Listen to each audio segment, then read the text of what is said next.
নিয়ে চলে এসেছি অষ্টমীর দিনের ভিডিও। হ্যাঁ, আমার প্রত্যেকটা দিনই পুজোতে বাড়িতেই কেটেছে, আমি কোথাও যাইনি, সকাল থেকে উঠে সারাদিন বাড়িতেই ছিলাম।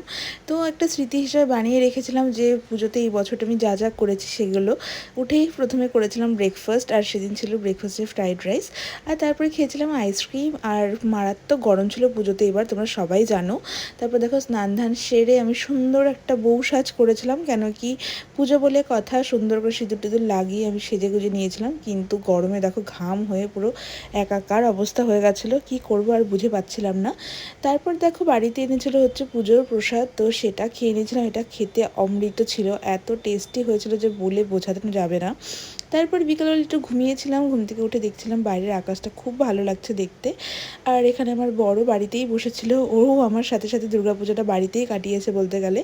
তারপর আমি এখানে বসে ভাবছিলাম কি করব কি না। তারপর ও আমার জন্য কিছু খাবার দাবার অর্ডার করেছিল, আর এই দেখো খাবারগুলো চলেও এসেছিলো। আর আমি পুজোতে এটাই করেছি, বাড়িতে বসে বসে শুধু খাওয়া দাওয়া করেছি।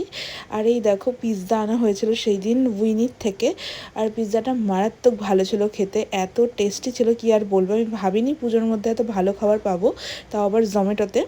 কিন্তু সত্যি এটা খুব ভালো ছিল খেতে। পিৎজাটা যদিও বা ভালো এসেছিলো, কিন্তু পিৎজার সাথে আমরা অর্ডার করেছিলাম কি বলে ওটাকে, আলু টিক্কি চাট, যেটা খুব বাজে এসেছিলো, খুব মানে খুবই বাজে। পিৎজাটা যতটাই ভালো ছিল আর ওটা অতটাই খারাপ ছিল।